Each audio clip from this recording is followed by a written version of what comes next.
ओम शांति। 5/11/2022 के ईश्वरीय महावाक्य है। आज की साकार मुरली का सार। मीठे बाबा ने कहा, मीठे बच्चे, तुम्हें गृहस्थ व्यवहार में रहते सभी से तोड़ निभाना है। एक बार बेहद का संन्यास कर 21 जन्म की प्रारब्ध बनानी है। बाबा ने कहा, गृहस्थ व्यवहार में रहते सबके साथ तोड़ निभाना है। ऐसे नहीं कि तोड़ नहीं निभाओ और गुस्सा करो, चिड़चिड़ करो, है ना, अशांत रहो। मोह नहीं रखना है, तोड़ सबसे निभाना है। बुद्धि योग मुझ एक के साथ रखना है। भल अपना अपना जो जो कर्म, जो जो ड्रामा में सीन मिली है, जो भी एक्ट मिली है, उसे आत्मा निश्चय कर करते रहिए। लेकिन बाबा कहते हैं, गृहस्थ व्यवहार में रहते संन्यास बेहद का करना है। यह एक बार संन्यास करेंगे तो 21 जन्म की प्रारब्ध बनेगी। अच्छा, मुरली का प्रश्न है, चलते फिरते कौन सी एक बात याद रहे तो भी तुम रूहानी यात्रा पर हो? उत्तर, चलते फिरते याद रहे कि हम एक्टर हैं। आत्मा एक्ट कर रही है शरीर के द्वारा। ये कपड़ा पहन रखा है ना, कपड़ा तो बदली होता रहता है। हमको अब वापस घर जाना है। बाप यही याद दिलाते हैं, बच्चे मैं तुम्हें वापस ले जाने आया हूँ। इस स्मृति में रहना ही मनमना भव मध्याजी भाव है। यही रूहानी यात्रा है जो तुम्हें बाप सिखलाते हैं और कोई दूसरा सिखला ना सके। प्रश्न है दूसरा, सदगति के लक्षण कौन से हैं? उत्तर, सर्वगुण संपन्न, 16 कला संपूर्ण, यह जो महिमा है यही सदगति के लक्षण है जो तुम्हें बाप द्वारा प्राप्त है। गीत है धीरज धर मनवा। ओम शांति। बच्चे नंबरवार पुरुषार्थ अनुसार जानते हैं कि अब पुराना नाटक पूरा होता है। दुख के दिन बाकी कुछ घड़ियां हैं और फिर सदा सुख ही सुख होगा। जब सुख का पता पड़ता है तब समझा जाता है यह दुख धाम है। दोनों में बहुत अंतर है। अभी सुख के लिए तुम पुरुषार्थ कर रहे हो अथवा श्रीमत पर चल रहे हो। कोई को भी ये समझाना बहुत सहज है। अभी बाबा के पास जाना है, बाबा लेने आया है। गृहस्थ व्यवहार में रहते कमल फूल समान पवित्र रहना है। तोड़ जरूर निभाना है। अगर तोड़ ना निभाया तो जैसे सन्यासी मिसल हो गए। बाबा ने यहाँ बहुत गुहा बात और बहुत ही अच्छी रीति आपके जीवन को समझाया है कि आप तोड़ निभाएं, जरूर निभाएं। यदि आप तोड़ नहीं निभाते हैं तो सन्यासियों के माफिक हो जाएंगे। क्यों? बाबा ने सन्यासी का नाम क्यों दे दिया? क्योंकि सन्यासी का होता है हठ योग, है ना। सन्यास तो वो करते हैं, घर से तो बाहर जाते हैं, लेकिन ऐसा तो नहीं है कि उनके मन में कोई विकारी संकल्प ना आते हो या कोई बुद्धि मन जो है घर की तरफ ना जाती हो या कोई भी इस तरह के संकल्प ही व्यर्थ ना चलते हो। परमात्मा हमें गृहस्थ व्यवहार में रहते बिजनेस आदि करो, शरीर निर्वाह अर्थ नौकरी करो, कुछ भी करते रहो, अपने संबंध निभाओ जो जिस संबंध में है, सास का है, बेटी का है, बहू का है, माँ का है, पत्नी का है, जो भी संबंध है, कमल फूल समान बन ग्रस्त में रह करके तोड़ सबसे निभाना है। आप घर में रह करके परमात्मा आपको कहते हैं कि किस तरह से आपको अपने विचारों को श्रेष्ठ बनाना है। बाबा ने तो आपका सारा राज समझाया है कि आप जो आए हैं इस संसार में है ना, जिसके साथ भी जो संबंध जुड़ा है वह सब आपके ही हिसाब किताब है। तो फिर उसमें आपको किसी को दोष नहीं देना है ना। कुछ अनबन होती है, कुछ तो जो भी आपके जीवन में समस्याएं हैं, उन समस्याओं से भी जीतना बाबा ने सिखाया ना, परे ते परे रहना बाबा ने सिखाया है। हम यहाँ सिर्फ अपना पार्ट बजा रहे हैं, तो तोड़ सबसे निभाना, नहीं तो फिर तुमको सन्यासियों में सल कहा जाएगा। बाबा कहते हैं जो तोड़ नहीं निभाते हैं उनको निवृत्ति मार्ग अथवा हठ योग कहा जाता है ना, जिसे बाबा ने सन्यासियों का नाम दिया। अभी भगवान राजयोग सिखलाते हैं जो हम सीखते हैं। भारत का धर्म शास्त्र है गीता, सन्यासियों का है हठ योग। घर बार छोड़ जंगल में चले जाना, उन्हों को जन्म बाय जन्म सन्यास करना पड़ता है। तुम गृहस्थ व्यवहार में रहते एक बार सन्यास करते हो, फिर 21 जन्म उनकी प्रारब्ध पाते हो। उन्हों का है हद का सन्यास, तुम्हारा है बेहद का सन्यास। तुम्हारे राजयोग का तो बहुत गायन है। भगवान ने राजयोग सिखाया था। भगवान ऊंचे को कहा ही जाता है। श्री कृष्ण भगवान हो ना सके, बेहद का बाप ही है निराकार। एक ही है निराकार, बेहद की बादशाही वही दे सकते हैं। यहाँ गृहस्थ व्यवहार से नफरत नहीं की जाती है। समझा? बाप कहते हैं यह अंतिम जन्म गृहस्थ व्यवहार में रहते पवित्र बनो। पतित पावन कोई सन्यासी को कह नहीं सकते, वह भी पावन दुनिया चाहते हैं। वह दुनिया है एक जिसके लिए पतित पावन बाप को बुलाते हैं, जबकि वह गृहस्थ व्यवहार में ही नहीं है तो देवताओं को भी नहीं मानेंगे, है ना। वह भी राजयोग सिखला ना सके, ना बाप कभी हठ योग सिखला सके। बाबा ने कहा जो सन्यासी आदि हैं, जो हठ योगी जिन्हें कहा है, जो जन्म बाय जन्म हठ योग में ही रहते हैं, सन्यास हद का लेते हैं, तो वो तो राजयोग सिखा ना सके और मैं हठ योग ना सिखा सकूं। बाबा कहते हैं वो जानते ही नहीं देवी देवताओं के राज्य में कैसे रहते हैं, कौन है, उनका ऑक्यूपेशन क्या है, बायोग्राफी क्या है, कुछ भी नहीं पता है ना। कौन पतित पावन बनाने वाला है, कुछ भी नहीं पता। बाबा कहते तो वो फिर कैसे सिखा सकते हैं हमें राजयोग, है ना। बाबा कहते और मैं कभी हठ योग नहीं सिखला सकता। यह समझने की बातें हैं।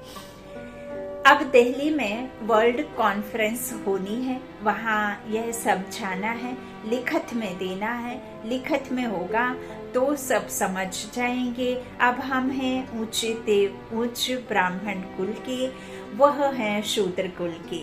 हम हैं आस्तिक, वह हैं नास्तिक। जबकि बाबा कहते हैं तुम्हें उल्टा भी कहा जाएगा। जो भक्ति करते हैं वो खुद को आस्तिक समझते, और जो तुम पूजा पाठ आदि जो करना छोड़ दिया, शास्त्रों आदि को पढ़ना छोड़ दिया, है ना, मंदिर में पूजा पाठ करना जब तब सब छोड़ दिया और रखते भी हैं, तो हमारा अलग ही स्वरूप और अलग ही उसको हमने रूप दिया है। तो बाबा कहते हैं तुम्हें वो कहेंगे नास्तिक, और तुम असल में आस्तिक हो, है ना। अर्थ, यथार्थ अर्थ भी बाबा ने बताया है। बाबा कहते हैं तुम नास्तिक से आस्तिक बने हो, और वह है नास्तिक, वह है ईश्वर को ना जानने वाले, हम हैं ईश्वर से योग रखने वाले। कितना फर्क है। तो मतभेद है ना। बाप ही आकर आस्तिक बनाते हैं। बाप का बनने से बाप का वर्षा मिल जाता है। यह बड़ी पेचीली बातें हैं। पहले तो बुद्धि में बिठाना है कि गीता का भगवान परमपिता परमात्मा है। देखिए हम भक्ति करते तभी हम जास्ती भक्ति वाले ही परमात्मा के ज्ञान में आए। ब्रह्मा बाबा ने सबसे जास्ती भक्ति की, तो सबसे पहले वही आकर के ज्ञान मिला उन्हें, पुरुषार्थ किया, सबसे जास्ती पुरुषार्थ किया। नंबर 1 सपूत बच्चा कहलाया, वही प्रिंस जाकर सतयुग में बनते हैं, और वही अंतिम में जो लास्ट का लास्ट जन्म है उनका तन का आधार ले परमात्मा फिर हमें यह ज्ञान देते हैं। तो यह सब गुहा राज तो परमात्मा ने हमें बताया ही है। बाबा कहते हैं वो खुद नहीं जानते थे कि मैं कौन हूँ, अर्थात ईश्वर कौन है। भल जानते थे, मानते थे, लेकिन उनकी पहचान नहीं थी, उनसे संबंध नहीं था, उनका ऑक्यूपेशन नहीं था। भगवान गीता तो पढ़ते थे, गीता का भगवान श्री कृष्ण को कह दिया, जबकि वो तो रचना है, और रचना से वर्षा कैसे मिलेगा। बल, शक्ति, जो प्रेम, जो भी परमात्मा के गुण हैं, वो गुण तो रचना में हो ना सके। तो हम भल जानते, मानते, लेकिन पहचानते तो नहीं थे, तो हमारे अंदर वो बल नहीं था। और जो राजयोग सिखाने वाला है वो तो वही आकर के सिखाए ना, जिससे हमें योग लगाना है। तो वहाँ शक्ति तो थी नहीं। बाबा कहते हैं इस तरह से मतभेद आदि हैं, है ना, यह बड़ी पेचीली बातें हैं। बाबा कहते हैं पहले पहले तो बुद्धि में बिठाना है कि गीता का भगवान परम पिता परमात्मा है, उसने ही आदि सनातन देवी देवता धर्म स्थापन किया था। अब गॉड ही तो होगा जो लॉर्ड की रचना करेगा, है ना। तो भारत का देवी देवता धर्म ही मुख्य है। भारतवासी अपने धर्म को भूल गए हैं, यह भी तुम जानते हो। भारतवासियों को ड्रामानुसार अपना धर्म भूलना ही है, यह भी ड्रामा में नूंद है। तब तो बाप आकर फिर स्थापन करें। बाबा कहते नहीं तो बाप आए कैसे, फिर ड्रामा तो कुछ और ही होगा।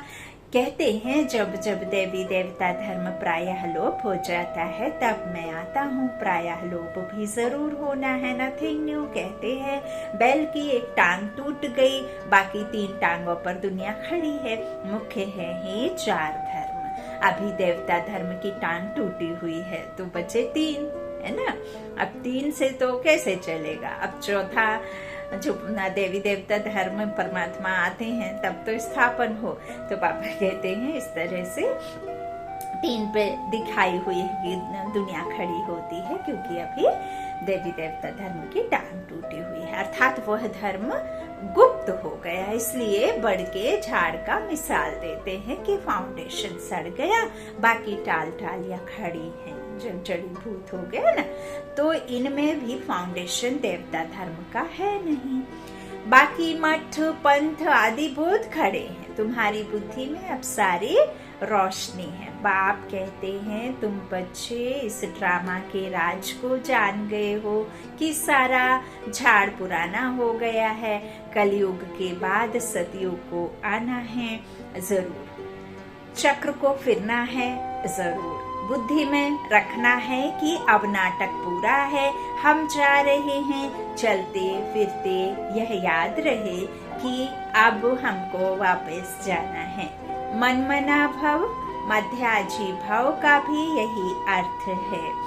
कोई भी बड़ी सभा में भाषण आदि करना है तो यही समझाना है कि परम पिता परमात्मा फिर से कहते हैं, हे बच्चे, देह सहित देह के सब धर्म त्याग, अपने को आत्मा समझ बाप को याद करो तो पाप दग्ध होंगे। मैं तुमको राजयोग सिखलाता हूँ। गृहस्थ व्यवहार में रहते कमल फूल समान बन मुझे याद करो, पवित्र रहो, नॉलेज को भी धारण करो। अभी सब दुर्गति में है, सतयुग में देवताएं सदगति में थे, फिर बाबा आकर सदगति करते हैं। सर्वगुण संपन्न 16 कला संपूर्ण निर्विकारी जब बनते हैं, यह है सदगति के लक्षण। यह लक्षण कौन देते हैं? बाप। उनके फिर लक्षण क्या हैं? वह ज्ञान का सागर है, शांति का सागर है। उनकी महिमा बिल्कुल अलग है। ऐसे नहीं सब एक ही एक हैं। एक बाप है, हम सब आत्माएं बच्चे अनेक हैं। अब नई रचना रची जाती है। हम प्रजापिता ब्रह्मा की सब औलाद हैं, परंतु वो लोग इन बातों को समझ नहीं सकते। ब्राह्मण वर्ण सबसे ऊंचा है, लेकिन फिर उन्होंने जो पूजा पाठ करने वाले ब्राह्मण हैं, जो शास्त्रों के ज्ञाता हैं, जो विवाह आदि कराते हैं, है ना, जो पूजा पाठ करते, उनको ब्राह्मण कह दिया। जबकि यहाँ तो परमात्मा ने बेहद गए ब्राह्मण का राज हमें समझाया है। कपड़े आदि पहन लेना तो बाबा कहते हैं ठीक है ना, ये वाइट वस्त्र धारण करना तो ठीक है, लेकिन जो सच्चे ब्राह्मण हैं, जो कहना चाहिए हैं शिववंशी बच्चे, तो बाबा कहते हैं वो सिर्फ और सिर्फ अपने को आत्मा निश्चय कर 5 विकारों से एकदम परे रहेंगे, उन्हें ब्राह्मण कहा गया है, सच्चा ब्राह्मण। तो ब्राह्मण वर्ण सबसे ऊंच है। भारत के ही वर्ण गाए जाते हैं। 84 जन्म लेने में इन वर्णों से पाप करना होता है, यह भी बाबा कहते हैं कोई नई बात नहीं, ब्राह्मण है ही संगम पर। अच्छा, साइलेंस तो बहुत अच्छी है, शांति का हार तो गले में पड़ा है ना। आत्मा है ही शांत स्वरूप, इसे बाहर हिरण के माफिक घूमने ढूंढने की आवश्यकता नहीं है ना। शांति तो हमारे गले का हार है, परमात्मा शांति का सागर है, हम बच्चे भी शांत स्वरूप आत्माएं हैं, है ना। एक रानी की कहानी है। अब शांति धाम अपना घर बहुत याद पड़ता है, हर किसी को पड़ रहा है, क्योंकि अब आत्मा जान गई है कि इस संसार में सिर्फ और सिर्फ अशांति है, और शांति तो सिर्फ अपने घर में ही जाकर मिलेगी। अब घर जाने का सबका समय है, कोई जानता है कोई नहीं जानता, कोई मानता है कोई नहीं मानता, है ना, लेकिन जाना तो सबको है, याद तो पड़ता है, जाने अनजाने शांति धाम को याद सब करती हैं आत्माएं। चाहते सब हैं शांति घर में जाए, परंतु रास्ता कौन बताए। शांति के सागर बाप के सिवाय कोई बता ना सके, बाप की महिमा अच्छी है। शांति का सागर, आनंद का सागर, मनुष्य सृष्टि का बीज रूप, कितना रात दिन का फर्क है। कृष्ण को सृष्टि का बीज रूप कह ना सके, बाप की महिमा ही अलग है। सर्वव्यापी कहने से महिमा सिद्ध नहीं होती। ऐसे भी नहीं परमात्मा बैठ अपनी पूजा करेंगे, परमात्मा सदैव पूज्य है, वो कभी भी गिरते नहीं हैं, वो तो है ही एवर प्योर। परम कहते ही हैं जो परे ते परे है ना। जन्म मरण से न्यारा, जब तक जन्म मरण में नहीं आएंगे या शरीर नहीं पहनेंगे तब तक विकर्म कैसे होंगे, है ना। तो परमात्मा तो विकर्म कर ना सके, क्योंकि वो तो जन्म मरण से परे है। तो बाबा कहते हैं मैं सदैव पूज्य हूँ, वह कभी पुजारी नहीं बनता, आत्मा पूज्य से पुजारी बनती है। फिर कह दिया कि परमात्मा है ना, तो ऊपर से जो भी आते हैं वह पूज्य से पुजारी बनते हैं, जो इस साकार लोक में ड्रामा में पार्ट बजाते हैं। पॉइंट्स तो बहुत हैं। अब देखो, आते तो कितने ढेर हैं, परंतु निकलते कोटों में कोई है। अब देखो, पहले भी कहा, आज भी रिपीट करते हैं, 9 लाख बाबा ने बताया है, जो सतयुग की आत्माओं का जो झाड़ है वो कितना होगा, 9 लाख। अभी कितने हैं, करोड़ों हैं, है ना, 7 करोड़। अब उसका आप अगर निकालेंगे, है ना, कहना चाहिए कि योग निकालेंगे कितना है, जोड़ करेंगे, भाग करेंगे तो नील होगा, है ना। तो यही तो पापा कहते हैं, कितना प्यूरिफाई। देखा आपने आरओ में कैसे वाटर को जब प्यूरिफाई करते हैं, तो जो प्यूरिफाइड वाटर है वो वाटर को ड्रॉप ड्रॉप ड्रॉप टपकता है, जो फिल्टर होकर के स्टोर होता है। और जो वेस्ट वाटर है वो वेस्ट वाटर नॉन स्टॉप बिल्कुल लगातार ऐसे नल के माफिक गिरता है ना, रेगुलर। तो कितना वेस्टेज को, बाबा को भी कितना वेस्टेज को निकालना है, प्राकृतिक आपदाओं के द्वारा, बॉम्ब्स के द्वारा, बीमारियों के द्वारा। और जो विकारी आत्माएं हैं आपस में लड़ेंगी, धन दौलत के पीछे जास्ती होना है अभी तो, और पाप बढ़ना है, तभी तो अति से अंत होगा। तो कितना प्यूरिफाई होगा, तब फिर जा करके उतना छोटा सा झाड़ वहां आएगा, ड्रामा में पार्ट रहेगा जिन्नात्माओं का, है ना। तो बाबा इस तरह से समझाते हैं, बहुत गुहा गुहा राज हमें बैठकर बताते हैं। बाबा कहते हैं इस तरह पॉइंट्स बहुत हैं, परंतु निकलते कोटों में कोई है, क्योंकि मंजिल ऊंची है, प्रजा तो ढेर बनती रहेगी, परंतु कोटों में कोई माला का दाना बनते हैं। नारद का मिसाल, तुम अपनी शक्ल देखो, लक्ष्मी को वरने लायक बनते हो, राजा तो थोड़े बनेंगे, एक राजा के ढेर प्रजा बनती है। पुरुषार्थ करना ऊंच बनने का, राजाओं में भी कोई बड़ा राजा कोई छोटा। भारत के कितने राजाएं हैं, कितनी राजाएं चली आती हैं। सतयुग में भी बहुत राजाएं महाराजाएं होते हैं, महाराजाओं के फिर प्रिंस प्रिंसेस भी होते हैं। ऐसे तो नहीं है कि सिर्फ एक महाराजा महारानी से काम चलेगा, नहीं। बाबा कहते उनके पास बहुत प्रॉपर्टी होती है। बाबा ने वो भी खुलासा कर दिया कि जितना अभी माउंट आबू में, जितना भी मधुबन बाबा का उधर है शांतिवन, और जो भी हम कहते हैं ना माउंट आबू में बाबा का घर, बाबा की धरनी, बाबा ने जहाँ लिया है, कितने एकड़ में जो भी बना उतना एक एक के पास में होगा। सोचो जरा। तो बाबा कहते होगा ही ना, विश्व तो एक रहेगा। तो राजाओं के पास कम प्रॉपर्टी होती है ना। अभी है प्रजा का, प्रजा पर राज्य, जिसे कहते हैं डेमोक्रेसी। अभी राजधानी स्थापन हो रही है। यह है श्री लक्ष्मी नारायण बनने का नॉलेज। उसके लिए ही तुम पुरुषार्थ कर रहे हो। पूछते हैं लक्ष्मी नारायण का पद पाएंगे व राम सीता का। तो सब कहते हैं लक्ष्मी नारायण का, कहते हैं ना लक्ष्मी को वरना है नारायण। तो बाबा कहते हैं बाप से पूरा वर्षा लेंगे, वंडरफुल पाते हैं। और कोई जगह है यह बातें नहीं है, ना कोई शास्त्र में है, शास्त्र में ही है।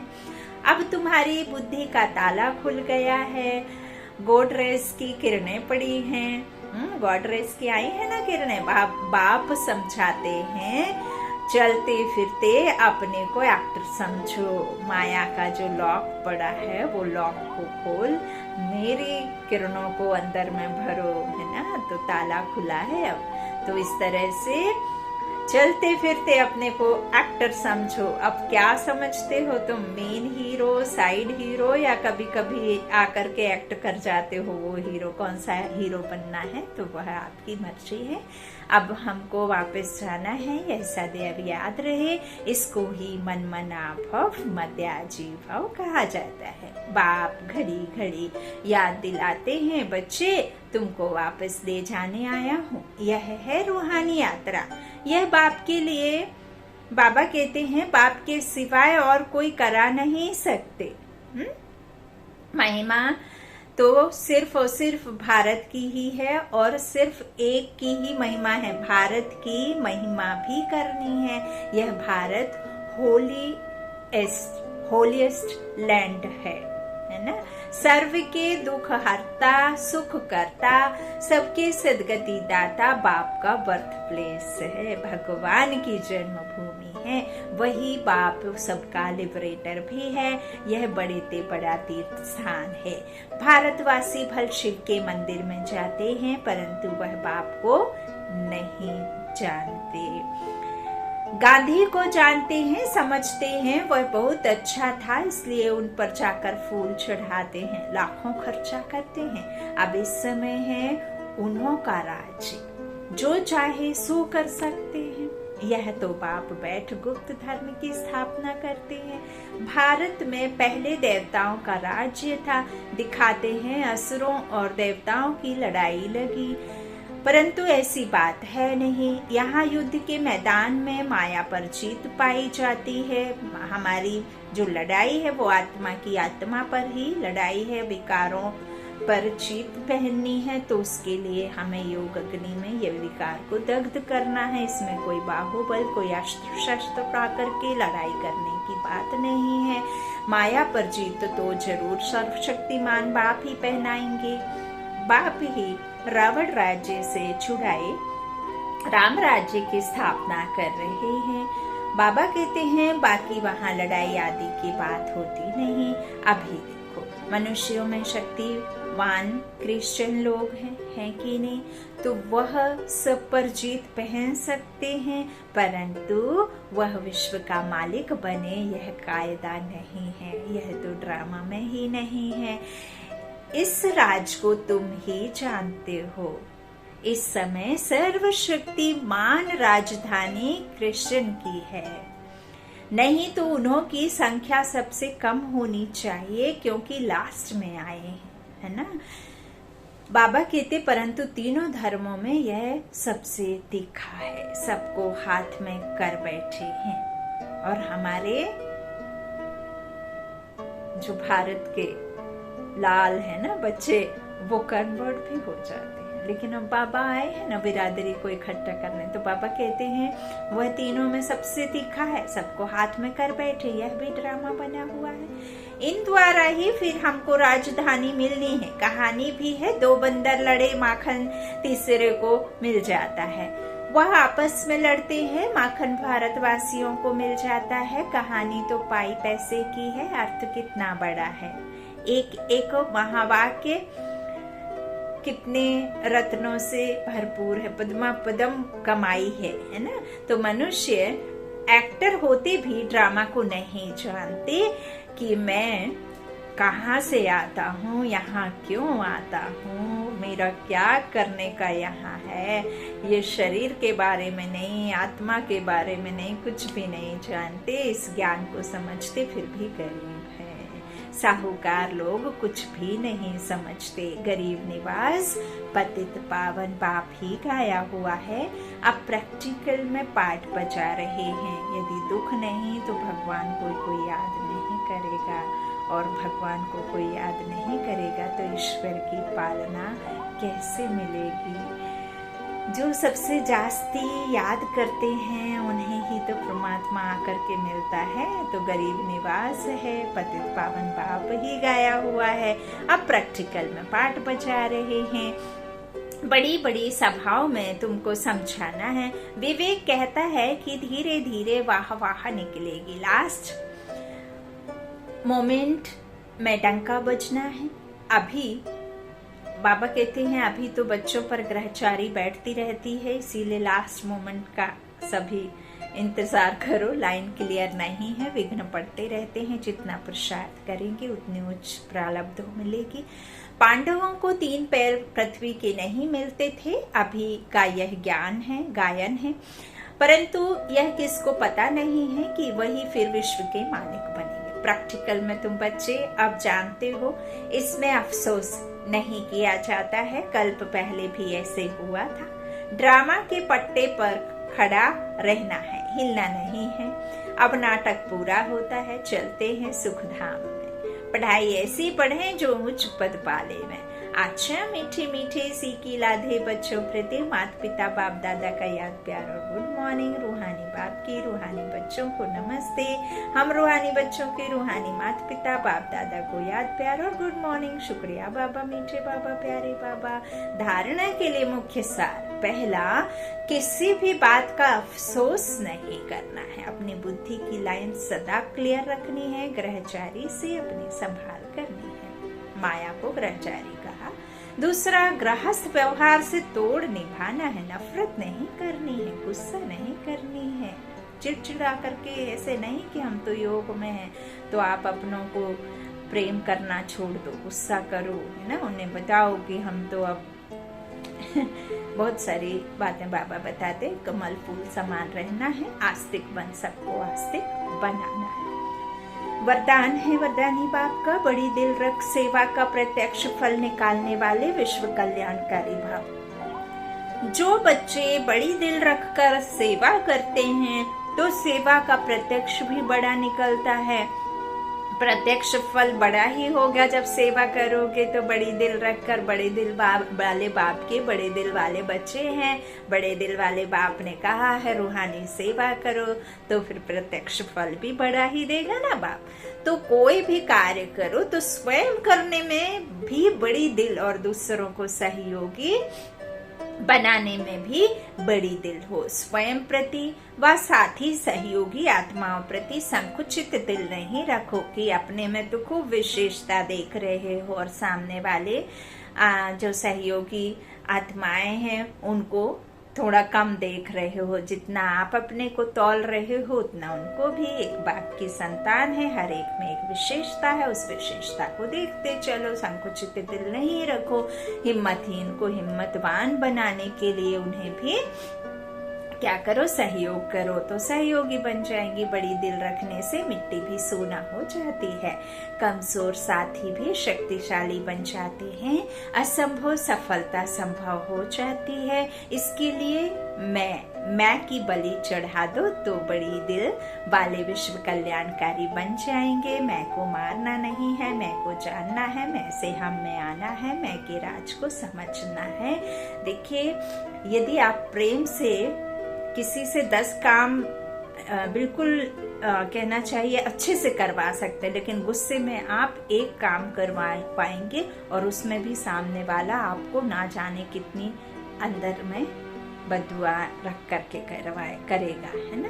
तो कर तो देगा, जी हुजूरी कर देगा, लेकिन वो आपके गंदे नेचर के कारण, है ना। लेकिन दिल से तब करेगा जब आप उससे सहयोग देंगे, तब प्रेम का, शक्ति का, हिम्मत का, है ना, विशेषताओं को उसके और विशेष बनाएंगे तब। अच्छा, स्लोगन है, कारण को निवारण में परिवर्तन करना ही शुभ चिंतक बनना है। जितनी भी परिस्थितियां, जितनी भी समस्याएं हो, उनको समस्या मत देखो, कुछ ना कुछ कारणवश ही वो समस्याएं आती हैं, है ना। रास्ते में गड्ढा भी आता है तो वो आपको जंप करने के लिए, सडनली आपको जंप करना पड़ता है तो आपको एक सीख मिलती है। तो कारण को निवारण में परिवर्तन करना ही शुभ चिंतक बनना है। मातेश्वरी जी के अनमोल महावाक्य, तुम मात पिता हम बालक तेरे, तुम्हारी कृपा से सुख घनेरे। अब यह महिमा किसके लिए गाई हुई है? अवश्य परमात्मा के लिए गायन है, क्योंकि परमात्मा खुद माता पिता रूप में आए इस सृष्टि को अपार सुख देता है। जरूर परमात्मा ने कब सुख की सृष्टि बनाई है, तभी तो उनको माता पिता कहकर बुलाते हैं। परंतु मनुष्यों को यह पता ही नहीं कि सुख क्या चीज है। जब इस सृष्टि पर अपार सुख थे तब सृष्टि पर शांति थी, परंतु अब वो सुख नहीं है। अब मनुष्य को यह चाहना उठती अवश्य है कि वो सुख हमें चाहिए। फिर कोई धन पदार्थ मांगते हैं, कोई बच्चे मांगते हैं, कोई तो फिर ऐसे भी मांगते हैं कि हम पवित्र पतिव्रता नारी बने। हर एक की चाहना तो सुख की ही रहती है ना। तो परमात्मा भी कोई समय उन्हों की आश अवश्य पूर्ण करेंगे। तो सतयुग के समय जब सृष्टि पर स्वर्ग है तो वहाँ सदा सुख है। जहाँ स्त्री कभी विधवा नहीं बनती, तो वो आश सतयुग में पूर्ण होती है, जहाँ अपार सुख है। बाकी तो इस समय है ही कलयुग। इस समय तो मनुष्य दुख ही दुख भोगते हैं। बाकी जब मनुष्य अति दुख भोगते हैं तो कह देते हैं कि प्रभु का भाना मीठा करके भोगना है। परंतु जब स्वयं परमात्मा आकर हमारे सारे कर्मों का खाता चुकतू करता है, तब ही हम कहेंगे तुम मात पिता हम बालक तेरे। अच्छा, ओम शांति, ओम शांति। शुक्रिया बाप दादा, शुक्रिया मातेश्वरी, और आप सभी भाई बहनों के स्नेह का, प्यार का। Om Shanti, good night.